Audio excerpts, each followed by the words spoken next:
عزیز طلبہ، میں ڈاکٹر نور فاطمہ آپ کے روبرو ہوں۔ جیسا کہ گزشتہ لیکچر میں ہم نے منشی پریم چند کا تعارف اور ان کے افسانوی مجموعے سے متعلق بات کی تھی، اس لیکچر میں ہم پریم چند کے افسانے عیدگاہ کے متن کو پڑھیں گے اور یہ بھی جاننے کی کوشش کریں گے کہ اس افسانے کی ایسی کیا کہانی ہے کہ جس کی وجہ سے افسانے کو اہمیت ملی۔ تو چلیے افسانہ عیدگاہ کے متن کو پڑھتے ہیں اور سمجھتے ہیں۔ پریم چند کا افسانہ عیدگاہ۔ رمضان کے پورے 30 روزوں کے بعد آج عید آئی۔ کتنی سہانی اور رنگین صبح ہے، بچے کی طرح پرتبسم، درختوں پر کچھ عجیب ہریاول ہے، کھیتوں میں کچھ عجیب رونق ہے، آسمان پر کچھ عجیب فضا ہے۔ آج کا آفتاب دیکھ کتنا پیارا ہے، گویا دنیا کو عید کی خوشی پر مبارکباد دے رہا ہے۔ گاؤں میں کتنی چہل پہل ہے، عیدگاہ جانے کی دھوم ہے، کسی کے کرتے میں بٹن نہیں ہے تو سوئی تاگا لینے دوڑے جا رہا ہے، کسی کے جوتے سخت ہو گئے ہیں اسے تیل اور پانی سے نرم کر رہا ہے، جلدی جلدی بیلوں کو سانی پانی دے رہے ہیں۔ عیدگاہ سے لوٹتے لوٹتے دوپہر ہو جائے گی۔ 3 کوس کا پیدل راستہ، پھر سینکڑوں رشتے قرابت والوں سے ملنا ملانا، دوپہر سے پہلے لوٹنا غیر ممکن ہے۔ لڑکے سب سے زیادہ خوش ہیں، کسی نے 1 روزہ رکھا وہ بھی دوپہر تک، کسی نے وہ بھی نہیں، لیکن عیدگاہ جانے کی خوشی ان کا حصہ ہے۔ روزے بڑے بوڑھوں کے لیے ہوں گے، بچوں کے لیے تو عید ہے۔ روز عید کا نام رٹتے تھے، آج وہ آ گئی۔ اب جلدی پڑی ہوئی ہے کہ عیدگاہ کیوں نہیں چلتے۔ انہیں گھر کی فکروں سے کیا واسطہ، سوئیوں کے لیے گھر میں دودھ اور شکر میوے ہیں یا نہیں، اس کی انہیں کیا فکر۔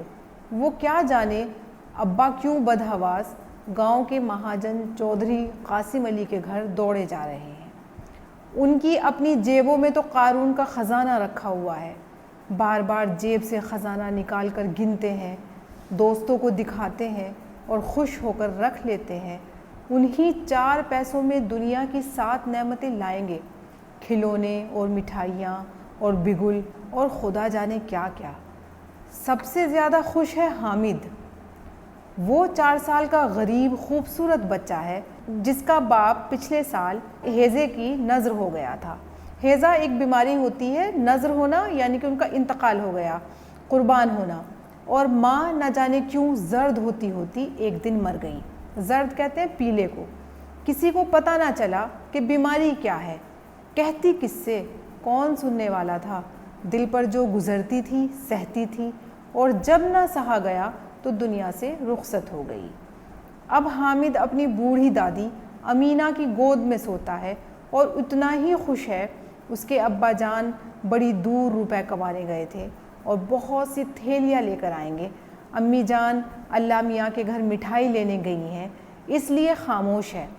حامد کے پاؤں میں جوتے نہیں ہیں، سر پر ایک پرانی دھرانی ٹوپی ہے جس کا گوٹا سیاہ ہو گیا ہے، یعنی کہ کالا ہو گیا ہے۔ پھر بھی وہ خوش ہے۔ جب اس کے ابا جان تھیلیاں اور اماں جان نعمتیں لے کر آئیں گے تب وہ دل کے ارمان نکالے گا، تب دیکھے گا کہ محمود اور محسن، آذر اور سمیع کہاں سے اتنے پیسے لاتے ہیں۔ دنیا اپنی مصیبتوں کی ساری فوج لے کر آئے، اس کی ایک نگاہ معصوم اسے پامال کرنے کے لیے کافی ہے۔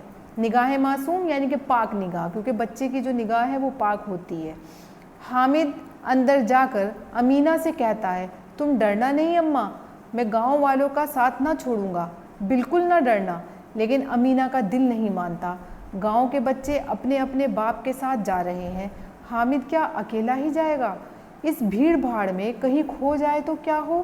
نہیں، امینہ اسے تنہا نہ جانے دے گی۔ ننھی سی جان، 3 کوس چلے گا تو پاؤں میں چھالے نہ پڑ جائیں گے۔ مگر وہ چلی جائے تو یہاں سوئیاں کون پکائے گا؟ بھوکا پیاسا دوپہر کو لوٹے گا، کیا اس وقت سوئیاں پکانے بیٹھے گی؟ رونا تو یہ ہے کہ امینہ کے پاس پیسے نہیں ہیں۔ اس نے مہینوں کپڑے سیے تھے، 8 آنے پیسے ملے تھے، उस अठन्नी को ईमान की तरह बचाती चली आई थी इस ईद के लिए, लेकिन घर में पैसे और न थे और गवालन के पैसे और चढ़ गए थे, देने पड़े। हामिद के लिए रोज़ 2 पैसे का दूध तो लेना पड़ता है।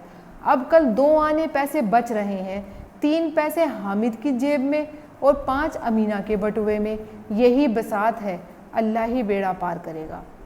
धोबन, मेहतरानी और नाइन भी तो आएंगी, सबको सिवैयाँ चाहिए, किससे मुँह छुपाए। साल भर का त्यौहार है, ज़िंदगी खैरियत से रहे, उनकी तकदीर भी तो उसके साथ है। बच्चे को खुदा सलामत रखे, ये दिन भी यूं ही कट जाएंगे। गांव से लोग चले और हामिद भी बच्चों के साथ था। सब के सब दौड़कर निकल जाते, फिर किसी दरख्त के नीचे खड़े होकर साथ वालों का इंतज़ार करते। ये लोग क्यों इतना आहिस्ता आहिस्ता चल रहे हैं। शहर का सिरा शुरू हो गया।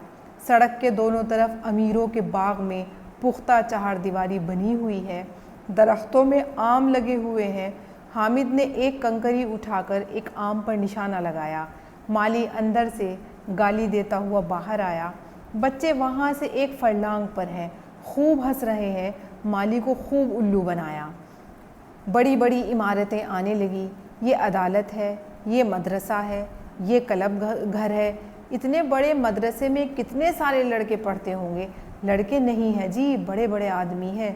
सच, उनकी बड़ी बड़ी मूछें हैं, इतने बड़े हो गए हैं, अब तक पढ़ने जाते हैं। आज तो छुट्टी है, लेकिन एक बार जब पहले आए थे तो बहुत से दाढ़ी मूछों वाले लड़के यहाँ खेल रहे थे। न जाने कब तक पढ़ेंगे और क्या करेंगे इतना पढ़कर। गांव के देहाती मदरसे में तो 2-3 बड़े बड़े लड़के हैं, बिल्कुल कोदन गबी। कोदन कहते हैं बच्चे को, गबी कहते हैं जिसको कम समझ में आए, कान से जी चुराने वाले। ये लड़के भी इसी तरह के होंगे जी, और क्या नहीं। क्या अब तक पढ़ते होंगे। वो क्लब घर है, वहाँ जादू का खेल होता है। सुना है मर्दों की खोपड़ियाँ उड़ती हैं, आदमी बेहोश कर देते हैं, फिर उससे जो कुछ पूछते हैं वो सब बतला देते हैं। और बड़े बड़े तमाशे हैं और मेमे भी खेलती हैं। सच, हमारी अम्मा को वो दे दो, क्या कहलाता है, बैट, तो उसे घुमाते ही लुढ़क जाएं। मोहसिन ने कहा, हमारी अम्मी जान तो उसे पकड़ ही ना सकें। हाथ कांपने लगे। अल्लाह कसम, हामिद ने उससे इख्तलाफ किया। चलो मनो आटा पीस लेती हैं, ज़रा सी बैट पकड़ लेंगे तो हाथ कांपने लगेगा। सैकड़ों घड़े पानी रोज़ निकालती हैं, किसी मेम को एक घड़ा पानी निकालना पड़े तो आंखों तले अंधेरा आ जाए। मोहसिन, लेकिन दौड़ती तो नहीं, उछल कूद नहीं कर सकती। हामिद, काम आ पड़ता है तो दौड़ भी लेती है। अभी उस दिन तुम्हारी गाय खुल गई थी और चौधरी के खेत में जा पड़ी थी, तो तुम्हारी अम्मा ही तो दौड़कर उसे भगा लाई थी। कितनी तेज़ी से दौड़ी थी, हम तुम दोनों उनसे पीछे रह गए थे। फिर आगे चले। हलवाइयों की दुकानें शुरू हो गईं। आज खूब सजी हुई थी। इतनी मिठाइयाँ कौन खाता है। देखो ना, एक एक दुकान पर मनो होंगी। सुना है रात को एक जिन्नात हर एक दुकान पर जाता है, जितना माल बचा होता है वो सब खरीद लेता है और सचमुच के रुपए देता है। बिल्कुल ऐसे ही चांदी के रुपए। महमूद को यकीन ना आया। ऐसे रुपए जिन्नात को कहाँ से मिल जाएंगे। मोहसिन, जिन्नात को रुपयों की क्या कमी, जिस खजाने में चाहें चले जाएं, कोई उन्हें देख नहीं सकता, लोहे के दरवाजे तक नहीं रोक सकते। जनाब, आप हैं किस ख्याल में। हीरे जवाहरात उनके पास रहते हैं, जिससे खुश हो गए उसे टोकरो जवाहरात दे दिए। 5 मिनट में कहो काबुल पहुंच जाएं। हामिद, जिन्नात बहुत बड़े होते होंगे। मोहसिन, और क्या, एक एक आसमान के बराबर होता है। ज़मीन पर खड़ा हो जाए तो उसका सर आसमान से जा लगे, मगर चाहे तो एक लोटे में घुस जाए। समी, सुना है चौधरी साहब के कब्ज़े में बहुत से जिन्नात हैं। कोई चीज़ चोरी चली जाए, चौधरी साहब उसका पता बता देंगे और चोर का नाम तक बता देंगे। जुमेराती का बछड़ा उस दिन खो गया था। 3 दिन हैरान हुए, कहीं ना मिला। तब झक मारकर चौधरी के पास गए। चौधरी ने कहा मवेशी खाने में है और वहीं मिला। जन्नात आकर उन्हें सब खैर दे जाया करते, खबरें दे जाया करते हैं। अब हर एक की समझ में आ गया कि चौधरी कासिम अली के पास क्यों इस कदर दौलत है और क्यों वो कुर्ब जवार के मवाज़ियात के महाजिन हैं। मवाज़ियात कहते हैं जो और भी आसपास के जो देहात और गांव हैं। जिन्नात आकर उन्हें रुपए दे जाते हैं। आगे चलिए, ये पुलिस लाइन है। यहाँ पुलिस वाले कवायद करते हैं, राइट लेफ्ट फार्म फू, ये राइट लेफ़्ट को कहा है उन्होंने। नूरी ने तस्ही की, यहाँ पुलिस वाले पहरा देते हैं, जभी तो उन्हें बहुत खबर है। अजी हज़रत, ये लोग चोरियाँ कराते हैं, शहर के जितने चोर डाकू हैं सब उनसे मिले रहते हैं। रात को सब एक महल्ले में चोरों से कहते हैं और दूसरे महल्ले में पुकारते हैं जागते रहो। मेरे मामू साहब एक थाने में सिपाही हैं, 20 रुपये महीना पाते हैं, लेकिन थैलियाँ भर भर के घर भेजते हैं। मैंने एक बार पूछा था, मामू इतने रुपए आप चाहें तो एक दिन में लाखों बार लाएं, हम तो इतना ही लेते हैं जिसमें अपनी बदनामी ना हो और नौकरी बनी रहे। हामिद ने ताज्जुब से पूछा, ये लोग चोरी कराते हैं तो उन्हें कोई पकड़ता नहीं? नूरी ने उसकी कोताह फहमी कहते हैं कम समझ को, छोटी सोच को, छोटी ना समझ में आए, कोताह फहमी पर रहम खाकर कहा, अरे अहमक, उन्हें कौन पकड़ेगा? पकड़ने वाले तो ये खुद हैं, लेकिन अल्लाह उन्हें सज़ा भी खूब देता है। थोड़े दिन हुए मामू के घर में आग लग गई, सारा माल मता जल गया, एक बर्तन तक ना बचा। कई दिन तक दरख्त के साए के नीचे सोए, अल्लाह कसम फिर न जाने कहाँ से कर्ज लाए तो बर्तन भांड आए। बस्ती घनी होने लगी, ईदगाह जाने वालों के मजमे नज़र आने लगे, एक से एक ज़र्क बर्क पोशाक पहने हुए, कोई तांगे पर सवार, कोई मोटर पर चलते थे, तो कपड़ों से इत्र की खुशबू उड़ती थी। दहकान कहते हैं गाँव के रहने वाले लोगों को, किसानों को, कि ये मुख्तसर सी टोली अपनी बेसर्फ सामानी से अपनी खस्ता हाल में मगर साबिर और शाकिर चली जाती थी। जिस चीज़ की तरफ ताकते ताकते रह जाते और पीछे से बार बार हॉर्न की आवाज़ आने पर खबर ना होती थी। मोहसिन तो मोटर के नीचे जाते जाते बचा। वो ईदगाह नज़र आई, जमात शुरू हो गई। इमली के घने दरख्तों का साया है, नीचे खुला हुआ पुख्ता फर्श है जिस पर जाज़म बिछा हुआ है। जाज़म कहते हैं जा नमाज को, जो नमाज पढ़ते हैं जिस पर, और नमाजियों की कतारें एक के पीछे दूसरे खुदा जाने कहाँ तक चली गई हैं। पुख्ता फर्श के नीचे जाज़म भी नहीं, कई कतारें खड़ी हैं जो आते जाते हैं, पीछे खड़े होते जाते हैं। आगे अब जगह नहीं रही, यहाँ कोई रुतबा और ओहदा नहीं देखता। इस्लाम की निगाह में सब बराबर है। दहकानों ने भी वज़ू किया और जमात में शामिल हो गए। कितनी बाकायदा मुनज़्ज़म जमात है, लाखों आदमी एक साथ झुकते हैं, एक साथ दो जानू बैठ जाते हैं और ये अमल बार बार होता है। ऐसा मालूम हो रहा है गोया बिजली की लाखों बत्तियां एक साथ रोशन हो जाएं और एक साथ बुझ जाएं। कितना पुरएहतराम रौब अंगेज़ नज़ारा है, जिसकी हम आहंगी और वुसअत और तादाद दिलों पर एक विजदानी कैफियत पैदा करती है। गोया उखुवत का रिश्ता इन तमाम रूहों को मुंसलिक किए हुए है। नमाज ख़त्म हो गई है, लोग बाहम गले मिल रहे हैं। बाहम यानी कि आपस में। कुछ लोग मोहताजों और साइल कहते हैं फ़कीर को खैरात कर रहे हैं, जो आज यहाँ हज़ारों जमा हो गए हैं। हमारे दहकानों ने मिठाई और खिलौनों की दुकानों पर योरिश कहते हैं हंगामा, मतलब हमला कर देना, यानी कि भीड़ जमा हो गई मिठाई की दुकानों पर। बूढ़े भी उन दिलचस्पियों में बच्चों से कम महजूज नहीं है। महजूज कहते हैं लुत्फ़ लेना, लज्जत लेना किसी चीज़ से। ये देखो हिंडोला है, एक पैसा देकर आसमान पर जाते मालूम होंगे, कभी ज़मीन पर गिरते हैं। ये चरखी है, लकड़ी के घोड़े, ऊँट, हाथी मुंजों से लटके हुए हैं। मुंज कहते हैं रस्सी को, यानी कि वहाँ पर जो नकली जो घोड़े, ऊँट और जो हाथी वगैरह थे वो रस्सियों से बंधे होके झूलने के लिए लगे हुए। हिंडोला कहते हैं झूले को। एक पैसा देकर बैठ जाओ और 25 चक्करों का मज़ा लो। महमूद और मोहसिन दोनों हिंडोले पर बैठे हैं, आज़र और समी घोड़ों पर। उनके बुज़ुर्ग उतने ही तिफलाना इश्तियाक से चरखी पर बैठे हैं। हामिद दूर खड़ा है, 3 ही पैसे तो उसके पास हैं। ज़रा सा चक्कर खाने के लिए वो अपने ख़जाने का सल्स नहीं सर्व कर सकता, यानी कि 1/3 हिस्सा भी वो उस पर ख़र्च नहीं कर सकता। सर्व कहते हैं ख़र्च करने को। मोहसिन का बाप बार बार उसे चरखे पर बुलाता है, लेकिन वो राज़ी नहीं होता। बूढ़े कहते हैं इस लड़के में अभी से अपना पराया आ गया है। हामिद सोचता है क्यों किसी का एहसान लूँ, उसरत ने उसे ज़रूरत से ज़्यादा ज़कीउल हिस्स बना दिया है, यानी कि अक्लमंद बना दिया। सब लोग चरखी से उतरते हैं, खिलौनों की ख़रीद शुरू होती है।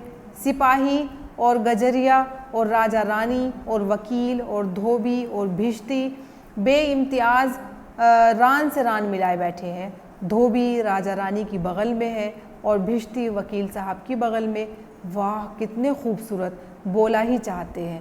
یہاں پر عزیز طلبہ جو مٹی سے بنے ہوئے کھلونے ہیں ان کی بات ہو رہی ہے کہ وہاں کوئی وکیل کی شکل میں ہے، کوئی دھوبی کی، کوئی بھشتی یعنی کہ جس کو سکا کہتے ہیں جو پانی پلانے والا ہے، تو راجہ رانی بھی اس طرح کے مختلف قسم کے کھلونوں کی بات ہو رہی ہے۔ محمود سپاہی پر لٹو ہو جاتا ہے، خاکی وردی اور پگڑی لال، کندھے پر بندوق، معلوم ہوتا ہے ابھی قواعد کے لیے چلا آ رہا ہے۔ محسن کو بھشتی پسند آیا، کمر جھکی ہوئی ہے، اس پر مشک کا دہانہ ایک ہاتھ سے پکڑے ہوئے ہے، دوسرے ہاتھ میں رسی ہے، کتنا بشاش چہرہ ہے، شاید کوئی گیت گا رہا ہے، مشک سے پانی ٹپکتا ہوا معلوم ہوتا ہے۔ نوری کو وکیل سے مناسبت ہے، کتنی عالمانہ صورت ہے، سیاہ چغا، نیچے سفید اچکن کے سینے کی جیب میں سنہری زنجیر، ایک ہاتھ میں قانون کی کتاب لیے ہوئے ہے، معلوم ہوتا ہے ابھی کسی عدالت سے جرا یا بحث کر کے چلے آ رہے ہیں۔ یہ سب 2 پیسے کے کھلونے ہیں۔ حامد کے پاس کل 3 پیسے ہیں، اگر 2 کا ایک کھلونا لے لے تو پھر اور کیا لے گا؟ نہیں، کھلونے فضول ہیں، کہیں ہاتھ سے گر پڑے تو چور چور ہو جائے، ذرا سا پانی پڑ جائے تو سارا رنگ دھل جائے، ان کھلونوں کو لے کر وہ کیا کرے گا؟ کس مصرف کے ہیں؟ محسن کہتا ہے میرا بھشتی روز پانی دے جائے گا صبح و شام۔ نوری بولی اور میرا وکیل روز مقدمے لڑے گا اور روز روپے لائے گا۔ حامد کھلونوں کی مذمت کرتا ہے، یعنی کہ مذمت کرنا، برائی کرنا کسی کی۔ مٹی کے ہی تو ہیں، گریں گے تو چکنا چور ہو جائیں، لیکن ہر چیز کو للچائی ہوئی نظروں سے دیکھ رہا ہے اور چاہتا ہے کہ ذرا دیر کے لیے انہیں ہاتھ میں لے سکتا۔ یہ بساتی کی دکان ہے، طرح طرح کی ضروری چیزیں، ایک چادر بچھی ہوئی ہے، گیند، سیٹیاں، بگل، بھنورے، ربڑ کے کھلونے اور ہزاروں چیزیں۔ محسن ایک سیٹی لیتا ہے، محمود گیند، نوری ربڑ کا بت جو چوں چوں کرتا ہے، اور سمیع ایک بانسری، اسے وہ بجا بجا کر گائے گا۔ حامد کھڑا ہر ایک کو حسرت سے دیکھ رہا ہے۔ جب اس کا رفیق کہتے ہیں دوست کو، جب اس کا رفیق کوئی چیز خرید لیتا ہے تو وہ بڑے اشتیاق سے ایک بار اسے ہاتھ میں لے کر دیکھنے کے لیے لپکتا ہے، لیکن لڑکے اتنے دوست نواز نہیں ہوتے، خاص کر جب کہ ابھی دلچسپی تازہ ہے، بیچارہ یوں ہی مایوس ہو کر رہ جاتا ہے۔ کھلونوں کے بعد مٹھائیوں کا نمبر آیا، کسی نے ریوڑیاں لی ہیں، کسی نے گلاب جامن، کسی نے سوہن حلوہ، مزے سے کھا رہے ہیں۔ حامد ان کی برادری سے خارج ہے، کمبخت کے جیب میں 3 پیسے تو ہیں، کیوں نہیں کچھ لے کر کھاتا؟ حریص نگاہوں سے سب کی طرف دیکھتا ہے۔ محسن نے کہا حامد یہ ریوڑی لے جا، کتنی خوشبودار ہیں۔ عزیز طلبہ، کیونکہ پریم چند کا یہ افسانہ عیدگاہ کافی طویل ہے، اس لیے اس کا پارٹ 1 میں یہاں پر ختم کر رہی ہوں۔ اس کا دوسرا حصہ لے کر کے میں نیکسٹ ویڈیو میں حاضر آپ کے سے روبرو رہوں گی۔ تو مجھے پورا یقین ہے طلبہ کہ آپ نے یہ افسانہ جب سن رہے ہوں گے یا آپ اس کو اسکرین پہ جب پڑھ رہے ہوں گے تو آپ کو بہت دلچسپ لگ رہا ہوگا، اور یہ بھی سمجھ میں آ رہا ہوگا کہ کیسے ایک 4 سال کا بچہ جو حامد ہے وہ ابھی آپ دیکھیے افسانے میں جیسے جیسے آگے موڑ آئے گا تو آپ کی اور زیادہ دلچسپی اور تجسس اس میں بڑھنے والا ہے، تو کس طرح سے پریم چند نے اس کو خوبصورت بنانے کے لیے ایک بچے کی جو نفسیات ہے اس کو پیش کیا ہے۔ تو عزیز طلبہ، نیکسٹ جو ایپیسوڈ ہے، جو نیکسٹ ویڈیو، اس میں اس کا دوسرا حصہ جو ہے آپ کے سامنے لے کر کے آؤں گی۔ بہت بہت شکریہ۔